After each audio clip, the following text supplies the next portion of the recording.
A little bit about how you got married. Okay. We lived in San Antonio, Texas. I was 10 months in San Antonio, Texas. And then after 10 months, my brother Sam was in Chicago already, lived in Chicago, and he had called me and said that I should come out to Chicago and stay with him and leave my mom and dad in San Antonio, Texas. And then when I get a job and find an apartment and all that, then I could bring him out here. Excuse me. And that's exactly what I did. I left San Antonio, Texas, and I went to Chicago to stay with my brother Sam. And I lived with my brother Sam, and I got a job, and I saved every dollar that I made. My brother never charged me anything for staying there, and with food and everything, and I saved every dollar, and I and after I had money saved, we went and we looked for an apartment in Chicago. Chicago, and we found an apartment. I looked for an apartment, no upstairs, downstairs, because my father was, may he rest in peace, he was an old man. He couldn't walk up and down stairs, and so it's my mother. We gotta take a break. Okay, Rando, Eva, don't forget a little more. Not a lot more, just a little. Okay. Jennifer, a little. Just a little. Okay. Okay, so let's pick up where you left off. And you were... San Antonio. See, where did you leave off? Where was I from San? Yeah, when you moved from San Antonio to Chicago. Excuse me. You worked? I worked in San Antonio. I worked in a factory. All of you, when you speak, kind of. When I was in San Antonio, I worked in a factory. Good. And I worked there for 10 months in the factory. And I was worked on a sewing machine. Seamstress. I was sewing on a sewing machine, and I worked. And the money that I made, I got a check every week, and I gave to my mother, and my mother was buying food and cooked for the family, so we all, and my sister's, and Hannah Polinsky's house while I was staying there. So I contribute my check, whatever I made, I gave it to buy food and all that. But so then after 10 months... Your father was there too? Yes. What was he doing? Nothing. He was an old man. Old man? How old was he? You say? My father was... At that time? He was probably in the 70s. Yeah, that's what I was afraid of, that you were thinking. Not so nice. Well, right. you have to after the war, obviously. So being in the 70s, after everything he had just been through, was probably like being 100 today. You know? Okay. Yes, and then after being there 10 months in San Antonio, my brother was already, he came before us to America. Which brother? Sam came to America before us. So he came to Chicago. And after he came to Chicago, he was he was already married and had a little son, and we communicate and Where did he get married? Where did he get married? When? In Russia. Oh, he got married in Russia. Yeah, he got married in Russia, and Victor also got married in Russia. Victor got married in Russia in Chimkent. He met his wife in Chimkent. In Tashkent, I'm sorry, right. Tashkent. Named Lita. She was a wonderful, she was a great aunt. Yes. We loved her very much. And they had a daughter together, which the German Nazis experimented by injecting things into her brain and killed their first baby girl, a little girl, and she was never the same after that. She was absolutely devastated her entire life over what they did to the baby. which was injecting those experimental things that they did, acid. Mangala. That was part of it. It was Mangala took her daughter away.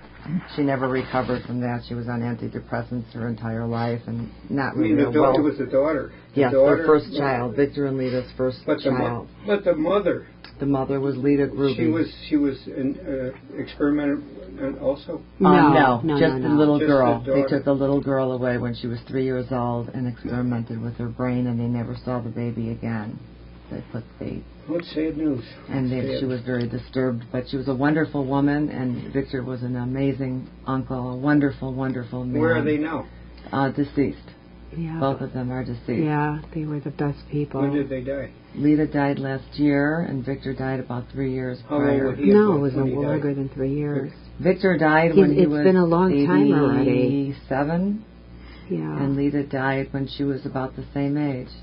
Yeah. So he died before her. And maybe children, 3, no 4 children? years. Yes, they had children. They had 4 So children. that's your grand? Those No, are our no. first cousins and her nieces and nephews. Right. Okay. And Victor had 4 children, and that was the brother that was the best to my mother. When she came to America, he always watched out for her. He was a wonderful, loving, phenomenal man, with a heart of What a gold, guy. generous, family man. Where are the children now? 4 children. His children, he's got 1 daughter and 3 sons, and 1 son passed away many years ago, unfortunately, from a drug overdose. And the other 2, he has 1 in Florida, and 1 in Chicago, and a daughter in Chicago as well. I wonder if I can hear you too. Okay. Keep talking. So he has I'm getting he's got 3 I'm remaining children, 2 sons and a daughter. Right. Their names are Lena, who's the oldest daughter, and Marvin. Both of them live in Chicago, and Danny, who lives in Florida. And Simon is deceased. Right. Our first cousin Simon, he had a tough childhood. And Sam? And Sam also had 3 children, Martin, Sherry, and Barbara. What's how? He passed what's away. the story of Sam? Sam passed away last year. And his children? His children are alive, all 3 of them. 1 son and 2 daughters. Wow. And Paul, Holy family. right, and Paul, who is the my mother's youngest brother, I just was lucky enough to see a couple weeks ago, who is Still alive. still alive, but He never had children. Paul had kids. children. But he's very, very sick right now, and I don't think he has a lot of time left. But I was lucky enough to see both Sam and Paul and Victor, all of them, right before they passed away. So that As was well as very nice. Lita. Mhm. Lita was just a magnificent woman, but when Victor died, she could not live without him. They had been through too much together, and she really rapidly declined. Wow. Was gone. And once Victor was gone, the whole family kind of separated because he was the man who brought everyone together. He would take everyone out. He was a very generous man. He would take 30, 40 people out for dinner, and his funeral was standing room only. How did he make Waiters, a living? busboys, he was in car business. In what, carpeting? Car business, in the car Car business. business. Yes, very tough business. Hard-working man and a lover of life. He had Isn't waiters that and wonderful? waitresses at his Passed it funeral. on to everybody. Yes. The funeral was standing room only. He was loved by all. Where Everybody. was his business? What town? In Was it Chicago, Western Avenue. Where? Western? Western That was and Irving I Park. remember that area. Car City. Yeah, all the brothers, including our father, they were all in the car business on Western Avenue. So when she Oh. gets through that part to Chicago, she'll catch you up to that. Okay. That's We where got to find out about How she met her love of her life. Met her husband. Well, when I came from San Antonio, I was in San Antonio, and then my brother Sam we communicate on telephone, and he says I should come out and stay with him, and we look around for an apartment, and this way we could bring mother and father out. Okay, that's what I did. I came out after being 10 months in San Antonio, which I was really nice. My sister treated us very nice. She shared her home with us. She was wonderful. Her name was? God bless her. May she rest in peace. Hannah Polinsky. She's the one that brought us out here Right. from Europe. And She's the one that picked you up from New Orleans. Right, Yeah. right. She's the one that picked us up from New Orleans. She was wonderful. Wonderful human being. Good human being. And we, but I listened to my brother, and I came out to Chicago, and I stayed with him for I don't remember how many months I stayed with him, and I saved every dollar I made. I got a job. I worked in a factory again, and on a sewing machine, and the same kind of work you did in yes, and Texas. I worked on piecework, and I was very fast, and I did $45, $50 a week.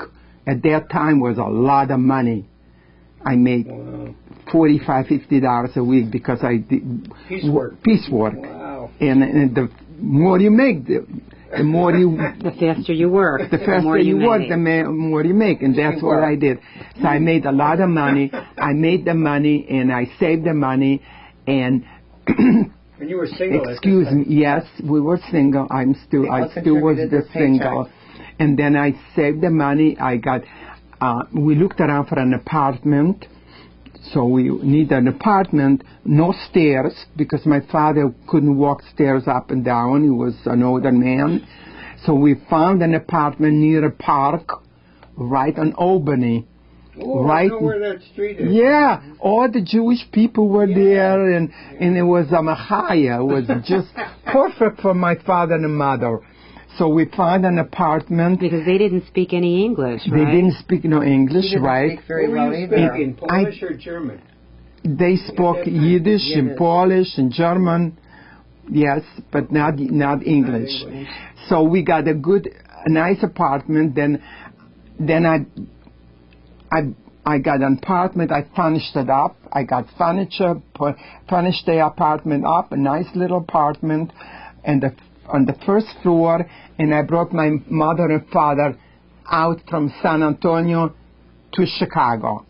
Good So for you. then I had my mother and father, and I had a little apartment with a furniture there, furnished up, and I had a job. Wow. My mother and father did not work. They were older people. But I'm the one that worked, and I supported them. I'm the one that paid. My check was to pay for the food and the apartment. The apartment was $50 a month, and I made $50 a week. Wow! So that was good. You were able to save money. Right, I was able to support them. And you were not too far from Sam. And my brother Sam was there. Yes, my brother Victor was not there yet. I don't. No, he was not in where was I? Where was Chicago. In Chicago. He was not in Chicago at that time. My brother Victor. Where was he? I don't. So tell him how you met Alan with the JPI. Yeah, okay. That's how. When I came to Chicago, I worked. I had a job. We had an apartment, and I met a girlfriend. I met a girlfriend at the JPI, at the Jewish JPI. Yeah. I went there, and I met this girlfriend, and we used to go to night school. What year would that have been, do you think? And how old were you at that time? 19. Maybe 19 when you were early working 50s in Chicago? or the late 40s? 50. I came to Chicago in 51. 51, okay. Okay. To San Antonio or Chicago, 51, I think. So go ahead. You went to the JPI. I went to the JPI, and with my girlfriend, we went to night school. There was a night classes after work. We went to night classes upstairs, and then downstairs they had a room with records, player, and kids used to get together downstairs. So me and my girlfriend, what was her name again? I forgot her name already. I'm sorry, forgot her name. And we went downstairs to listen to the records and what's going on downstairs. After the class was ended, we went downstairs. And as we went downstairs, we sat down to listen to the records, the music, and there were kids there. Yeah, they were dancing, and there were boys and girls. And then that was nice. My ex, his name was Alan Klinger. Alan walks over to me and asked me to dance. And I said, and when I walked in, I said, oh, Rose. My girlfriend's name was Rose. I got her name now. Yeah. No. I said, Rose, I said, you see this guy? That's my type. I remember the words I told her. I punched her like that. Said, Rose, you see this guy? That's my type. Well, he was very handsome. Very good-looking guy. And American, very American. And he was an American. And I said to her, I got to meet him. And she said, how are you going to do it? I said, I don't know how, but I got to meet him tonight. Was it love at first sight? Yes. And he had the same, he felt the same about me. It's all we heard our whole life was how when my dad looked at her for the first time that she was the most beautiful redhead. He was in love with her beautiful red hair. And from the second he saw her, he said she was the most beautiful person on earth. And how he used to say, God, if there's only one thing I want in my life, he said, if there's one thing I want, please let me have that girl. And that's what he told me. Okay. Well, that's what happened. Beautiful. So I met him there. People live their whole lives and they never have any clue. Yeah. I met him that evening. He walked over, asked me to dance, and I said, you see, Rose, I told you I'm going to meet him tonight. She couldn't believe it. I had the feeling. So he asked me to play ping pong with him. Not to dance, ping pong. I said, I don't know how. He said, I'll teach you. Is that one? I'll teach you. Okay, I got up and I started playing, and he showed me how to play. And then after he was a good ping pong player. And he said, oh, he's seen that I don't know how to play. So he said, well, let's dance. And the record was playing. So he said, let's dance. Okay, we danced. We danced, and then after we danced a while, he says, ask me for my telephone number. Yes. And I told him, but he didn't write it down. And I said, oh, he's going to forget that. He's never going to call me. He's going to forget that. He never wrote it down. I said, when I was going home with Rose, I said, Rose, you know, he didn't write down the number. He was never going to call. He remembered. He called me next day. He says he had one dime in his pocket, and he couldn't decide what to do, to call me or not to call me. Or to eat that day, for the dime. So he says he decided to call me, and he called me, and I was shocked that he remembered my number. And that's how it started. Wow. So was he close to the same age? Yes. Yes. He was 19. And when so one Passover, he comes over to my house, and he doesn't know about Jewish religion much. He's Jewish. He's Jewish. But the family never... family. They never the grandfather carried... walked out on them with 7 children, and he had a very horrific childhood. Never carried down the Jewish religion. So he comes over on Passover. After work, he was a top salesman at Kersey Motors. He was selling cars. Yeah, right. Very hardworking guy. See, I remember Kersey Motors. He worked there for years. And he was a great salesman. That we have to give him a lot of credit still for. Works to this day. He's the best salesman. He was the best salesperson ever. So he walks in at Passover. He comes over. He used to come over every evening. He used to come over to the house. And Passover comes over after work and goes on the telephone, orders food on the telephone, and they deliver it to the house. And my father, seeing the food, he grabbed the food and ran out and threw it in the garbage. And he was hungry. He had just gotten off of work. He got off from work. He was so hungry, and he had nerve of him to throw my food away. That was your father that did that. My father. It was not kosher.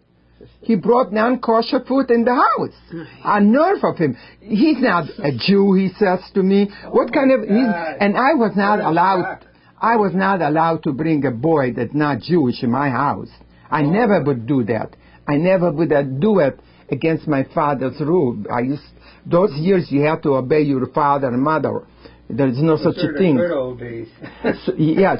So he took the food and threw it in the garbage. So my ex was so angry with him. He left the house, and I said, "That's it, goodbye. He'll never come back. He'll never call. He'll never come back." That was embarrassing. She was crazy about him, boy. And I liked the boy. I liked him.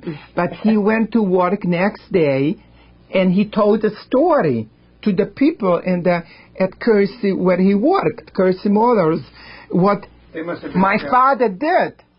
He told them. So they said, "Well, he did the right thing. You had no right doing that. You know, it's Passover. You cannot bring non-kosher food." So they knew. Yeah, wow. They knew. Some other Jewish men. But he never knew. So he didn't know. So they told him that he did the right thing, and you should not be angry with him. So he listened to those people that they talked to him, and he did call me, and he did come back. And that's how it started. Did he finally get along pretty well with your father? Yeah. He got married. He was very good. He was my mom liked him very much, my father, and he was and when he was sick one night, my mom, may she rest in peace, took care of him, and she babied him. She took care of him all night, and he will never forget that, I think. Wow. And he's just. And you were married how long after you met? We were married 40 years. No. You got married after you knew him 2 months, 3 months?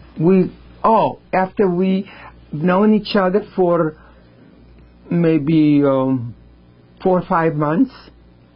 We got married in the apartment, and his whole family told him not to marry me. I'm a greenhorn. I'm a European. I just came from Europe. I'm poor. I have nothing. But you had everything. You were beautiful. Why would you want to marry her? She's a poor girl. She's a European. She doesn't speak English.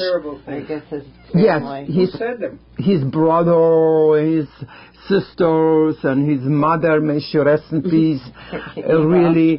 And they did not want him to marry me. Number one, he was young. He was only 19.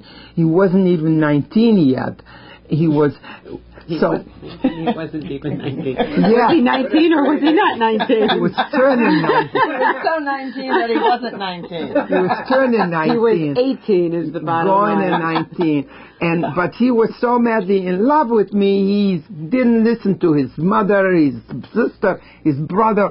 I don't listen to nobody. I have a mind of my own. And they were married in the little apartment. When we got all married. All his brothers and sisters are in the picture at the wedding. Yeah. Wonderful. We got married in a little apartment, my mom. Chicago. We should have that picture. We could have we can do that because it's a beautiful picture. Got married in the little apartment, and all my friends, And who made your wedding dress? The wedding dress, I went with my girlfriend. I said, that's one thing I want is a wedding dress. I don't care where I get married, but as long as I'm dressed in a wedding dress. So my girlfriend and she took me to downtown. We got a wedding dress, and I got married in a wedding dress, and that's where you got it from. And wedding dress? He's had a brother. What's his name? Which one? The younger, the older? Bookie. Barney. Barney. Klinger. What was your husband's name? Alan Klinger. Alan. Yes. He was. His brother was. They were all against him marrying, anyway. which I don't blame him because he was very young. After we got married, he got drafted in the army. Immediately. That's why he didn't want. He wanted to get married because he knew he was going to get drafted in the army, and he wanted to get married. He wanted to grab me before. Did they keep him out of the army? No, he went into the army. He was drafted. He got drafted in the army after we got married, and then when he got drafted in the army, he wanted me to go with him. I didn't want to go. I had a job. Right. I was making good money. I said, why don't you go and let me stay here, and I will work, make my money, and when you come back, we have enough money to buy a home. Nope, you're going to come with. He wouldn't go without me. He had to take me with. So I had to go. I went with him. And I went with him, and then I got pregnant, and I had... No, you were I had a baby, first baby, before her. I had a first baby, and I was very sick at that time, and God was with me that I survived, and the baby died. Because there was very first poor... child. The first child died. There was very poor medical attention at the Army base. So right. That's why but she this was on the Army base. Right, this was all in Columbus, Georgia. In Columbus, Georgia. Columbus, Georgia? Right. I was stationed in Georgia, too. Mm-hmm. You were? So the baby died, and I was very sick at that time. I almost died, too. The doctor put some tubes in me, inside, outside, and he came from another hospital and forgot all about me. And Ellen used to come over and see me every day, and I used to say, Ellen, I'm dying. Go find the doctor. The nurses don't do nothing for me. They won't do anything until the doctor will see me. And the doctor So finally, I think the third day he listened to me, he ran to find the doctor. And he found the doctor. He said, oh, my God, I forgot all about her. I almost died. And the doctor forgot all about me because I was in another hospital that he lost a child. Yes. And I lost the baby, and that was at birth. It was after the baby was born, and it was a boy. And it lasted about 10 days in the incubator. And it's just that finally he found the doctor, and the doctor came and took the tubes out of me and helped me out and got me to survive. I was very sick, okay? And God was with me, and I survived. So their marriage lasted for 40 years. So then another baby was born there at the hospital. You had another baby born at the Army base? Right, that was me. Columbus, Georgia, that was Eva. Eva was born in Columbus, Georgia in a hospital. I'm surprised that he was stationed there for so long. Yes, he was. That's unusual. Yes. The reason why Robert was stationed there, he had orders to go overseas, but he got out of it because I was sick. Ah, okay. That's how he got out of it. See, if you stayed home and you worked like you wanted to, that would never happen, Dad. Yeah. That wouldn't, but he wouldn't let go. That's a good idea. I wanted it, but he wouldn't listen. He wouldn't let go of me. And one time I got angry with him. We got in a fight or something, and I packed my suitcase and I left. I said, the hell with you. You're supposed to stay here. You were drafted, not me. We were not on a base. I left. So you know when I left, Robert, what he did? He ran away. He ran away from the Army. He went back to Chicago to get me back. Did he know where to find you? Well, he knew where my mom was at that time still. So he went back to get me. So he came back, and his mom came, may she rest in peace, she came back and begged me, go back because they're going to come and arrest him. You cannot run away from an army. So I listened to her, and I had to go back. So that's what happened. I went back to the Army base, yes. And we were not on the Army base because he didn't want to be on the Army base. We rented a room in woman's, she had a daughter, a little girl, and we rented a room in her house. So we were off the base in a private place. And he used to go every morning. He used to, those years they used to pick up. If you stay outside and hitchhiked, they used to pick you, soldiers, they used to pick him up. Sure. So he gets pick up. Going there and coming back. That's how he did. He had no car at that time. And we had no money, we couldn't buy ourselves an ice cream cone. I remember we used to walk in the evening. We used to want an ice cream cone for a nickel. We couldn't afford to buy it. We did not have money to buy an ice cream cone. So, but that's how it started life. And they had 3 children together, and they Yes, were we had parents. 3 children together. Eva, Sarah, and my son Harold. And Where's Harold? Harold, my son, is here in Scottsdale. Okay. And How does he fit in? He's the middle son? He's the baby. He's a baby. he's the baby. And so we came to, where was I? You have 3 children, You're 2 in daughters Georgia. and a You moved son. to Skokie. You moved. You were in Georgia, and then how did you get from Georgia to Skokie, to the house in Skokie? How did you get to Skokie from Georgia? From the military base? He was let out of the army. When they released How long him, was he in the army? 2 years. Okay. 2 years he was in the army. He was a bad soldier. Although he was a really good boxer. He was a fighter. He used to box in the army. Yeah, he was a boxer. And he also was a good ping pong player. Outstanding So they used not a good player. And not a good husband. Not a good soldier. And not a good, not a good husband. Don't say that. Come on. And not a good soldier. No, he was so great. he was playing ping pong with all those. He was teaching everyone, the soldiers, how to play ping pong, how to box. So they liked him for that. Sure. How did you get to Skokie, in the house in Skokie? And then after he got released from the army, we went to Skokie. And how did you buy a house in Skokie when you didn't have a dime for a good humor about it? He had a good job. He got a good job. He was working at Courtesy Motors. At Courtesy Motors. So he went back to where he was before. Right. He was a top salesman. They used to love him there. He was the top salesman. Always hit awards every month. Every month. Right. He was the best salesman. Right. And my mother was special talent. Right. He was making good money. Yeah. He was making good money, and I was a good saver. I did all the work myself. I didn't spend no money. I was saving. We saved, and until we were able to buy a home.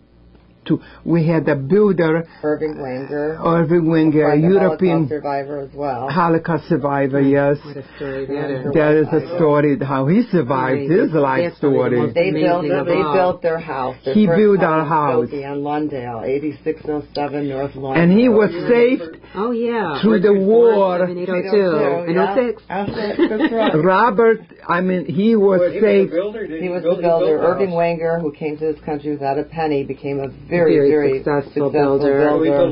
He built almost all of Skokie and owned multiple buildings and was just a genius. You don't know how he got saved. He was saved in a graveyard. Some neighbors of Polish people that knew his family made a grave and put him in the grave with a neighbor, a ghetto that saved. With another little girl. boy and a little girl. Irving was like 8, 9, and the little girl was 8, 9. Right, and they put him in there just the two of them, right? And brought him food to the grave. A Polish covered them up, Gentiles, and it kept quiet, kept him over the war. The whole war. See, that Polish family could have turned it Some of them, Some were very good. They knew their families, and they saved their lives, them too, and then they got married. And had 5 children. And poor Ida Wenger wound up getting hit by a car crossing Church Street to go to the hair salon with her daughter, and she jumped on top of her daughter to save her daughter's life, and the car went on top of her and she died. What a tragedy, huh? She saved the daughter. Yes, she went through all that. She went through the whole the World War II in the grave, hiding, and then she gets hit by a car, gets killed. I remember Church Street. I remember Church and Grosse Pointe Road. I remember This was a little That's where she got killed. They were on Tripp Street. So she was crossing Tripp and Church Street. Right, by the Happy Foods over there. Can you imagine living through the whole World War II, 5 years in the graveyard, and then getting hit by a car. She was devastated, but they lived, that was their first house on Lawndale, and they lived there for many, many years. And then my father wanted to move, and she did not want to leave her family and her mother. And my father really wanted to make a change at this point in time. Because he lost his car business, remember? Well, he wound up owning his own car business after Courtesy Motors, and was... He opened up his own? Yes, his own car lot, and he was an entrepreneur, and he was there. It was a very tough business, and it was very cold and miserable. And we had a dog named Satan. And he wanted to make a change. And he had a family pet named Satan, and he wanted to make a change. He really just wanted to move to Lake Forest, or he wanted to get out of Skokie. My mother did not want to leave her house. She did not want to make a change, so he wound up going to Arizona and said, Gertie, I'm in Arizona. I'm not coming back. If you want to be with me, sell the house and join me. Otherwise, c'est la vie. And so she had a mother there who they were inseparable, her and her brothers and her mother, from what they had gone through together. My mother used to have her family every Sunday sitting on our driveway. She used to have them all over to the house every Sunday. For brunch. For brunch, for dinner, and the kids would dance in the basement to the Twist, to Motown. And my mom would cook up a storm for everybody and all the children, and everyone would come, and it was only her who did it every single Sunday. Wow. On the driveway, we sat outside, and she still does that today. She still does She it continues the tradition. She's still very family oriented. Very much so. And she was very good to her brothers and to her mother. If God gave me years and I survived all that. And we had a feast every Sunday. She did it. Right. And then my father left to Arizona, and so she had to decide, is she going to stay with her family or join her husband? And so then you tell him what you did. I decided to go to Arizona to be with my husband. Okay, I came here. We put the house up for sale in Chicago, in Skokie. We put the house up for sale, and then we bought another house here. Before the other house got sold, we bought a house here. So then we got tight in money. We bought a house, and we did not sell the other house. So we needed money to live on, so we needed, and he still didn't get a job. It was hard. I don't know, for some reason he had no job. So he was living here in Phoenix? Yes. We lived in Phoenix. And it was in Scottsdale. Yeah, in Scottsdale. And we had bought a house at that time, and we did not sell the Chicago house. The Skokie house. And then when we sold the house in Skokie, we needed help while we lived here. Everybody had to help us.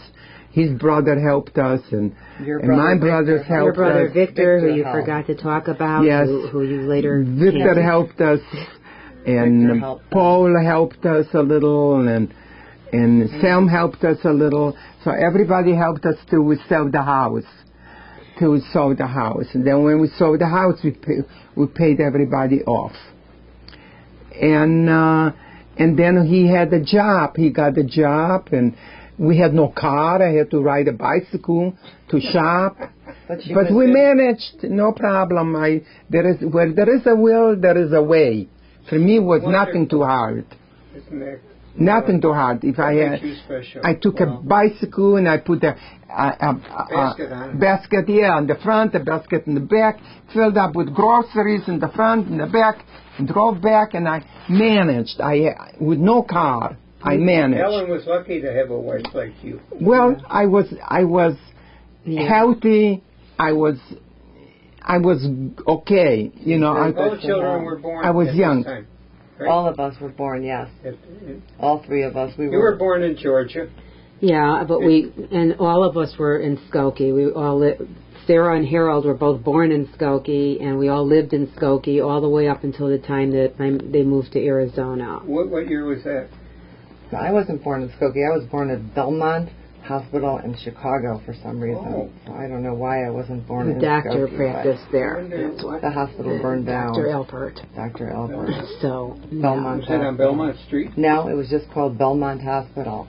I don't know where. I don't remember that one. I'd have to do some research to find out exactly where it was. But must have been in Skokie. No, it was in Chicago. We wound up moving to Arizona, and she left her mother. What year would that be? You moved to Arizona? 1974. I was 17, and my brother was he was 13, so it was a good time for him. He was just starting high school. Bad time for me. I was going into my senior year of high school. Not a good time to move your teenage daughter. And my sister got married. I was 19, and I stayed in Skokie. And I didn't go with. I stayed in Illinois. What's the difference age between you? 2.5 years between 2.5 years. Yeah. Mm-hmm. I'm the middle child, the rebellious one. So my parents lived in that first house on 68th Way for a while until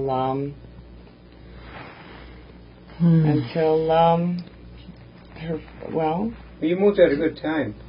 In the 70s was a good time though. For Arizona. For Arizona, not for me. I got out of there pretty fast. Yeah, for Arizona. She wound up. Do you want to tell them what happened, or where do you want to go with this? What happened? When you were on 68th Way and your friend Gracie and you got to be good friends. No, I you wouldn't moved get to another that. house in Arizona. I wouldn't and get then you wound up that. divorced after 40 years. Oh, so. I wind up divorced after 40 years, and the story is that he married someone younger than my daughter. That's I remember him telling me. Well, I got somebody younger than my daughter. He says. That's surprise. Whatever, he regrets it to this day. Sad. Okay, but the bottom line is that we're all still friends, and they're still friends. Oh, you are all still friends? Yes, we are. So where's Alan right now? He's here in Arizona. He's in Phoenix, Central Phoenix. With his new wife. Right. With his new young wife. Yeah, right. Younger than my daughter. He was so proud of himself. I got that. I have a girl younger than my daughter, he says. Fortunately, he's There's gotten a little nothing, more mature. right, that was nothing unusual for men, okay? Most men were cheaters, and Right. he was certainly one of them, and he loved women, and my mother knew it, and that was his problem, was women. Well, because he got married very young. Yep. He never, he never dated. I was his first one. Listen, he tried, and he put a roof over our head, and my mother, thank God, never had to work from the time that they pretty much were married after a while, because he was such an outstanding salesman, so at least he was able to make a good living. Right. And we had lots of friends and family members who never had anything more than an apartment or something. Right. We were very fortunate. We lived in a nice neighborhood, Skokie. And I was just they there. had nice children. Right. I was just there last What street week. did you live on in Skokie? Lawndale. Lawndale. You remember where Bronx was? 8607 Lawndale. It's a beautiful neighborhood, and it still is a beautiful neighborhood. And we were very fortunate to have a mother who was home with us, who didn't have to work. He provided her a very that was good a life luxury. when it came to material And we things. had a mother. That happened in our family too. It was a luxury to have my It was wife. a luxury, right? You know. A lot of women had to work, and we were fortunate enough to have a mother that was like a mother and a father to us, because our father was rarely around. So we were very lucky to have a wonderful mother. It's just a shame that they got married very, very young, and I think Do you think that's what did it? Well, I think that's that what undid it. He's matured a lot since then. So you say he regrets marrying this young Well, girl? I'm sure he does. We can all look back and say things we regret or don't regret, but all in all, we had a good life. And But you're friends now. everybody is friends. Our mother is the most forgiving person in the world, and she always looks at the good and not the bad in all of us. I wonder how she got to be Okay, that way. right. I That think is so amazing. And she would forgive Must have been anybody through the for genes or something. right. I mean, she would forgive anyone for anything. Her mother must have been that way. Her mother was a good woman. Almost to a point of fault, though. Her forgiveness is really it's so kind that it's almost. It's unbelievable. Yes, exactly. Right. Too much. So, but she does. So. I like to see the good in people, not the bad. Everyone has good. She has certain models. And we see You good. say that even about Germans? No, that's one I do not. And either do we. Because this one Schindler List. No, I'm sorry. I hate them said that for what they did to our life. Because there were a couple of good ones. Well, there's always a few. There's always a few in every. With the one that let my mom go, that didn't shut her. So you should be happy he about put that. her up to the wall. He said, "What do you want to say before I'm going to kill you?" And my mom, he didn't shut her. So that was a good man. I'm sure there were plenty of good Germans. So there was, Yes. I guess they're not all bad, but I think He said, run and don't look back, he says. And that's it. So it's a shame they got She said divorced. some magic words. They had a lot of history together. Right. And they're both 40 alive. years. 40 years. They were 40 Yeah, years 40 married. years, and Long now, thank time. goodness. When were they divorced then? What year would that have been? They were divorced in 1995. Yeah. And honestly, I wasn't here, but my sister got my dad and my mom together not long ago. I was out of the country on a trip, and she had them all together, which I think is wonderful. Sarah, and you did that? I did that. And I think it's fantastic. I did that. That everyone is at least on speaking terms right now, and I had them for lunch. And you could. Oh, wow. And honestly, you didn't poison them. even though no. I wouldn't do that. Listen, we're lucky that my mom has a wonderful companion named Don, and he's been part of our family too for the last 10 years. I think I met him. He's a wonderful guy. Yes. You met him at the Holocaust dinner. Yeah. Right, and I'm He's very a good human being. very close to him, and I consider him a father and a grandfather. Yes, he was. He was. He's very proud of I met him that. for a short time. Right. He's a good human Keep being. an eye on her. Right, he's very good. He's But it was excellent. time for them to get together. They had been estranged for many, many years. And it was time for them to forgive and forget and move forward with their lives and make peace, which they did do that day. And I was very proud of that moment. And hopefully that's something we'll continue, like once or twice a year for the rest of our lives. My brother did not come. Right. He refused to, and they do not speak. Yeah, unfortunately, they haven't talked for many years. Wait a minute. You have not talked to him? No, my brother does brother. not speak to my father. Right. He was angry about the whole thing. No, not about that. Not about that. He has his other issues. Right. But the good thing, to focus on the positive, is that we are very, very blessed to have my mother and father at one time, that they were together, because came me, and came Sarah, and came Harold, and came 6 wonderful grandchildren. I have 2 so sons. Harold's the only one that does not speak to him? Right. I have 2 sons, Michael, who's now 28, and Joey, who is in college at 21, and Sarah has 2 incredible kids. Griner, who's going to be Jeffrey. Well, you've got one, Jennifer. And Jeffrey, and my older son 2 beautiful is 27, kids. and Jennifer is 25. And Harold. Is that 3? 2. Jeff and Jennifer. Right. And then our brother Harold has 2 little girls. Mallory and Mallory, right? And Mallory and Staffy. You add them all up, you get to 6. You get to 6, and there are 6 wonderful grandchildren who wouldn't be here had my mother not survived the war. And thanks to my mother surviving life, probably the lessons she learned about just surviving life in itself, and the way that she looks at life is very unusual, and that's what makes her who she is, so special. Because her favorite expression is "thank God for another day," which she says every day that she wakes up. And we repeat that. I know I say it almost every day myself now, and I will always remember that. She's grateful for every moment she has on this earth, which most people are not. Right, and for 1 minute, there are a few people that can. Very few. Right, for 1 minute, I just want to say that, like a month and a half ago, we had a terrible incident happen to my mom. She blanked out. We don't know the circumstances, but in a hot tub.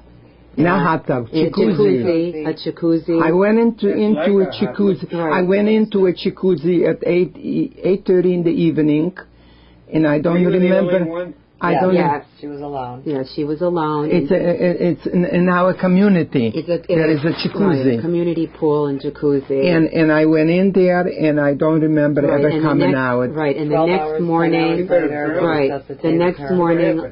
next morning, about 11 hours later, when Don and my mom were supposed to pick me up to go to the airport, and we were waiting at the door for them, and I get this frantic phone call from Don, hysterical, that I don't know if your mom is dead or alive, and he's screaming and saying, you have to get over here right now, and he called 911, and from there we all wound up at the hospital. Immediately called Sarah and Harold, and we all met at the hospital, and Jenny. Don't know how she told me a little bit. And it was just nothing short of a miracle. That's all we could tell you. They ran a battery of tests. I was petrified. We all were, that even had she survived, we were scared to death that something might have been wrong. A stroke or a heart problem or brain. Floating face up. She was, and even floating face up. Right, and 12 hours. Right, and the doctor said that it was a miracle. Go ahead, Jen. Wait, say that again. What was that? What did you say? That they found her face up floating in the jacuzzi. That's so Right. incredible. And the doctor said head it was was a over the water. miracle. Just She a never would have miracle. made if she was face down, for sure. No, right. She never tipped either. She was flat as a board, and she was not in an abnormal. And the Were you a swimmer? No. The jacuzzi is 100. Right. Yeah, And we're she's a sitting floater. here right now in this studio, all of us, and this is just a month ago. This is 5 weeks ago that this incident happened. I mean, honestly, it's like the doctors don't know. Nobody knows how she made it, how she's here right now. On 105 jacuzzi. 105 degrees. 105 degree after that jacuzzi. After 12 hours? After that happened to It is her, another that's miracle. when Jennifer got us here. And if it were not for her pestering me from morning till night, we would not be here. She's the most persistent person I have ever known next to my mother. She's worse than my mother, and that's pretty darn stubborn. She is more stubborn than My this little one. granddaughter, she made her take me here. Yeah. She made me. Anybody else? Nobody. She I'll be made honest her with take you. me I here. would have met you. Or... Nope. She forced me. made her take me here She literally forced because me. she, How did you after do it, what I went Jennifer? through, after what I went through now, and I survived. She said, "This is it." Yep, Jennifer, how did you do it? I bugged her to say it 'cause it's important, after the whole jacuzzi incident, she could have drowned, and you have to live day by day, and you never know what could happen, and it's important to get her message out to the next generation. There's not many survivors left to tell the story, and, kids use the internet a lot now, so they go on the internet to learn about everything. So, going on the internet's not the same learning about the whole Holocaust than, tangible stuff, seeing a video of the actual survivors and hearing their stories. So it's important to pass it along. Not many people are, you need to remember it, that it happened, and that it's real. Jennifer, good for you. So what happened? Eva and Sarah didn't listen. No, Jennifer listened. was with me. It was this one when she was ready. She Yeah, wasn't I mean, ready I think we talked to her about doing things like this over the years, but everything is timing. She wasn't ready. Right, I mean, everything I is remember timing. asking your mom. I mean, for years It's she been a would. couple years ago. She would I never see her talk now and then about at one of it. the meetings. I mean, honestly, And she over would the say, well, years. I have knee surgery. Right. And, She always put it off. Over the years, I tried many, many times My wife to has have. one on both knees. Over the years, I We've all tried many tried. times to get her to sit and talk, or even talk about the war, or talk about any parts of it. She did not want to talk about it. She said her favorite she blocked it expression, out. one of them, was "Don't look back, look forward." I do like not to talk want about to the talk past. about yesterday. Yesterday is gone. You Right. cannot cry over spilled milk. Right. Move, look this way, not Right. that way, this way. And Right. that was Right, but something she was very, right, but the very bottom line affirmative is, about. okay, I'm that still like she's that. still Yes, she like is. that and will She is always still be like like that. that. But she's an angel, and I truly believe that she's is. here because she's an angel. She survived the war. She survived God, the look death at that her. she Survivor. She's a the death she survivor. almost experienced in the army camp with my father. She survived a very difficult challenges with my father and things during the years. And now she And after survived my father. the jacuzzi incident. And she's an angel. She's dedicated her life to her children and to her grandchildren. She loves all of them more than anything and loves all of us. She's lived her whole life for all of us. So And we've we all been used to blessed. Tree. Remember the trees that almost burned down when you're picking blueberries Oh, in Russia? yeah, right. That's another miracle. In Russia, we went to pick blueberries. My mom, may she rest in peace, with a bucket to pick blueberries. And after we filled up the bucket with blueberries, we tried to go back. And here we're walking back, and there is a thunder and lightning, and the lightning hit the tree right in front of me and my mom. The tree got on fire. The lightning hit the tree instead of us. Knew another miracle. Huh? True. She's a cat. I guess she was supposed to be here, period. It's not her time. Would you believe this, Yeah, Robert? Jenny's The Jenny's tree. right. She's a cat.